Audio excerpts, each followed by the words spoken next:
Bonjour à tous, bienvenue. Aujourd'hui, je vous propose de regarder ce nouveau petit deck que j'ai acquis hier et qui me paraît plutôt pas mal. Donc, je vais vous en faire profiter. Donc, bien sûr, c'est un deck masse mutation. J'en profite pour souhaiter bonne chance à tous ceux qui vont à l'AFK Madness à Magic Bazar ce week-end, enfin le week-end prochain, donc samedi et dimanche. Bonne chance à tous. Allez, maintenant, on va regarder ce nouveau deck qui s'appelle Francine, Traqueuse la Gentille. Voilà, avec les maisons 10, Ombre et Saurus. On va regarder ce qu'il a dans le ventre. Alors, je ne regarde pas la composition derrière, hein, parce que sinon, ça va vous gâcher le plaisir et le mien aussi.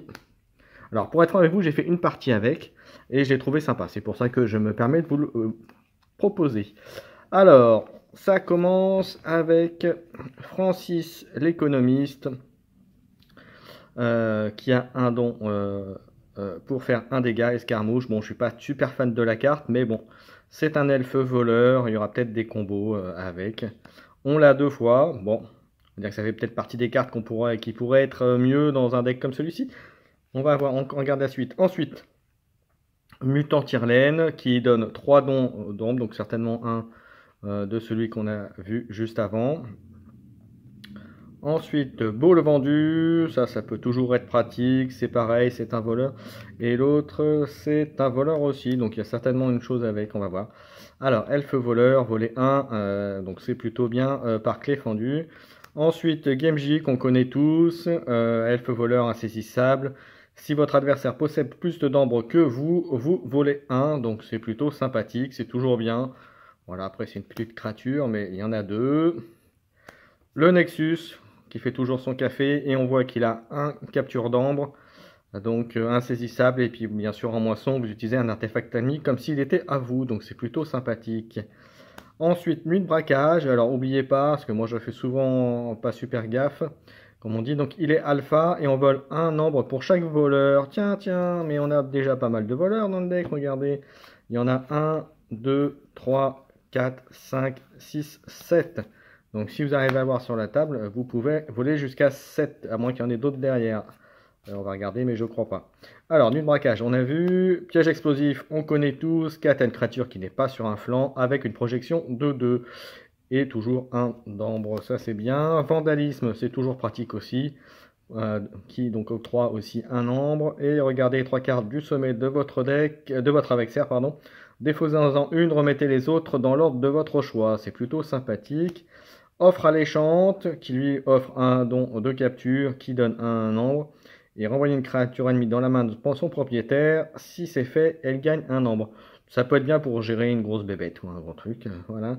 Opportuniste. Alors, on voit déjà qu'il y a un ambre, un petit dégât. Donc, sur une action, c'est toujours bien.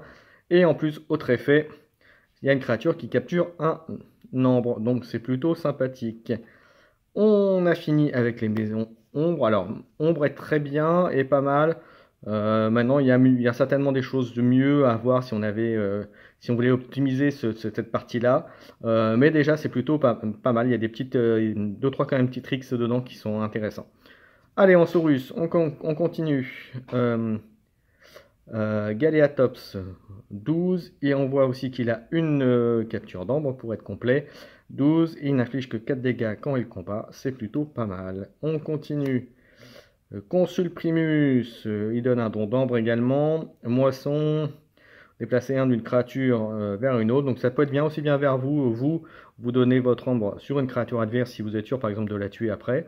Voilà, ça peut être pas mal dans un sens où vous n'en récupérez sur une créature et le protéger, puisqu'il y a des cartes sur eux qui jouent beaucoup avec les captures ou les ambres sur les créatures, donc ça peut être pratique, si vous voyez ce que je veux dire. Hymne d'Ubris, toujours pratique, déplacer un ambre d'une créature vers une autre créature, donc pareil, ça peut être bien. Ah, mais qu'est-ce qu'on voit? Mais il y a un gros, gros patator. Voilà, il y a Désilus qui est là, il s'était caché. Voilà, donc 20, hein, on rappelle. En jouet, on capture tout l'ambre de votre adversaire et en plus, on inflige 5 à une créature ennemie. Et en combat ou moisson, on déplace un ambre de Désilus vers le stock commun et on inflige 2 à chaque créature ennemie. Donc c'est plutôt un gros. Donc un gros patator. Donc c'est plutôt très bien. Alors on continue. Ensuite, On a le Sénator Quintina. Après qu'une créature a moissonné, exalté là. Donc ça va être bien s'il y a des combos avec la capture ou avoir le fait d'avoir un nombre sur soi, ça peut être pratique, on va voir la suite. Ensuite, Centurion Terreau qu'on connaît, jouer combat 6-1, capturer 1. Donc là c'est toujours bien. Ensuite, Regard du Sagittaire qui donne un don de dégâts, exalter une créature blessée, bah oui pour que ce soit synergique avec la carte. Voilà. Bah, on a le Praefectus Ludo, voilà, qui fait que chaque autre créature, voilà, quand elle meurt, détruit chaque membre de cette créature vers le stock commun. Donc ça peut être bon combo avec toutes les captures qu'il y a et les trucs. Ça peut être, oui, ça peut faire gagner du temps. C'est plutôt pas mal. Un Hypne du Brise, donc bon, on en a jeté un, mais c'est le deuxième. Et lui, il a un petit, pareil, une action, un petit dégât. C'est toujours bon à prendre. Déplacer un nombre aussi.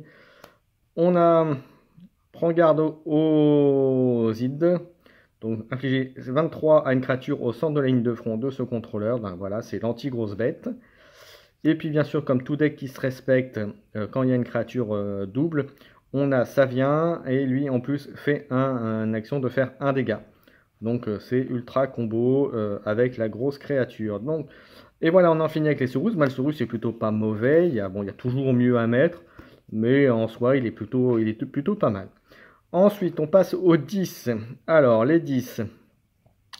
Le Dino Démon, jouer, exalter Démon. Si vous le faites, infligez 3. Ben, ça combotte avec les cartes qu'on va exalter. Mais si on a le Praectus, ben, disons que votre exaltation ne fera rien. Et puis surtout, ce qui est bien, c'est que si vous le détruisez, en plus, vous volez un à l'autre. Donc, c'est plutôt sympathique.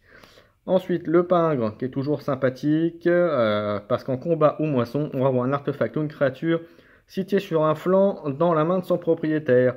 Donc bien sûr, si vous le faites, évitez de cibler une créature qui a des dons ou qui rapporte de l'ambre à votre adversaire, parce que là, pour le coup, vous l'aidez. Ou une créature qui a un gros effet de rentrer en jeu, bien entendu, ça va de soi. Mais ça permet aussi de gagner du temps dans quelques cas, et puis des fois, on n'a pas le choix, et ça peut faire gagner la partie. Ensuite, on continue. On a Meshainor. Pour chaque dégât sur Meshainor, les clés de votre adversaire coûtent plus 1. Bon, on connaît, hein, mais c'est plutôt très fort, surtout qu'on a des dons de dégâts. Donc ça peut être bien, on peut soit faire une créature ennemie, mais on peut aussi cibler Meshainor pour faire que les clés coûtent plus. Et donc pareil, gagner un peu de temps, comme on a du vol dans les cartes, que ce soit Shadow et pas mal, et un petit peu de capture dans les Saurus, donc il y a de quoi faire. On continue. Alors, on a Esprit en Feu. Jouez, votre adversaire défausse une carte au hasard de sa main. Volez un nombre pour chaque icône bonus sur la carte défaussée. Bon, bah c'est sûr que si vous jouez en face un deck masse mutation, et si en plus, ou généralement, si vous jouez ce deck-là dans un tournoi, en général, les gens en face de vous auront des decks avec pas mal de dons d'ombre. Donc vous augmentez les chances d'optimiser cette carte. Donc c'est plutôt pas mal. Ensuite, marque de 10, bah, vous connaissez, c'est un peu le contrôle des faibles de la nouvelle génération de masse mutation. Vous faites 2 dégâts à une créature, si elle n'est pas détruite, son contrôleur doit choisir cette maison comme maison active lors de son prochain tour. Donc on l'a une fois, on l'a 2 fois et on l'a 3 fois. Donc vous voyez, c'est très bon. Après, encore faut-il qu'il y ait une créature sur la table, bien entendu, en face. Et qui soit, bien sûr, pas détruite par la marque de 10. Ensuite, on a un Furnace, bon, pareil, dans la logique de faire perdre du temps à l'autre. Voilà, donc comme vous le savez, hein, on joue, on va prendre généralement, c'est dans la défausse adverse. Alors après, ça peut être, il y a certains decks qui l'utilisent pour détruire une maison ou une maison de chez eux pour que leur deck aille plus vite. C'est un choix. Mais généralement, c'est quand même, on va dans la défausse de l'autre et on lui enlève des cartes qui ont des générations d'ambre ou une carte très forte pour empêcher que la combo ne puisse sortir. Donc voilà, donc l'avoir une fois, c'est plutôt bien. Ensuite, dans la série, on continue à purger le farfouilladé. Détruit, votre adversaire purge une carte au hasard de sa main. Bon, bah voilà. On continue dans la purge. Voilà, même si c'est pas direct, mais au moins c'est embêtant pour l'adversaire. Dans la même idée d'embêtant pour l'adversaire, quoique, C'est le charognard. Les dégâts infligés aux voisins du charognard pendant les combats sont également infligés au charognard. Voilà, donc en gros, voilà, si vous le faites, voilà, si vous faites des dégâts sur ses voisins, il se les prend aussi. Donc il va mourir assez facilement. Mais par contre, en moisson, il peut voler. Effectivement, c'est pas une capacité commune du 10 de faire du vol. Mais voilà, avec Mass Mutation, c'est avenu dans des capacités indirectes, dans les destructions, etc. Donc c'est plutôt pas mauvais. Enfin, la créature en elle-même n'est pas extraordinaire, mais c'est pas non plus, euh, c'est pas non plus ultra mauvais comme on pourrait penser. Gadget de domination, ben, c'est toujours fort, utiliser une créature alliée, voilà, quand vous prenez 10, donc c'est plutôt bien. Et en dernier, on a le chamailleur. Votre adversaire perd un nombre, si ce n'est pas votre tour, votre adversaire perd 3 tours à la place. Voilà, donc c'est plutôt sympathique, moi je trouve que c'est un bon petit deck. Qu'en pensez-vous? N'hésitez pas à mettre vos commentaires, vos avis, à commenter, donc bien sûr, à partager, à vous abonner sur la chaîne si vous voulez encore plus de Keyforge. Et puis je vous donne rendez-vous pour une prochaine vidéo. Ah, si, j'ai une petite annonce à vous faire. Je pense que fin septembre, début octobre, je referai un petit tournoi, comme je l'avais l'habitude de faire l'année dernière, donc en faisant un tournoi 3v3. Voilà, c'était le Royal Rumble, comme je crois que je l'avais appelé, Royal Rumble par équipe en l'occurrence. Voilà, donc n'hésitez pas à aller faire un tour sur la page Facebook donc, du Royal Rumble par équipe, si vous voulez voir un petit peu ce que c'était la première version. Donc ce sera la deuxième version, il y aura 2-3 petits changements quand même, de petits ajustements là-dessus qui seront faits, mais dans l'idée générale, ce sera exactement la même chose. Et puis pour conclure, amusez-vous bien, forgez bien vos clés, comme dirait mon ami Cléonis. Et sur ces entrefaites, bonne chance à tous pour la FK Madness. Voilà, ciao, bonsoir.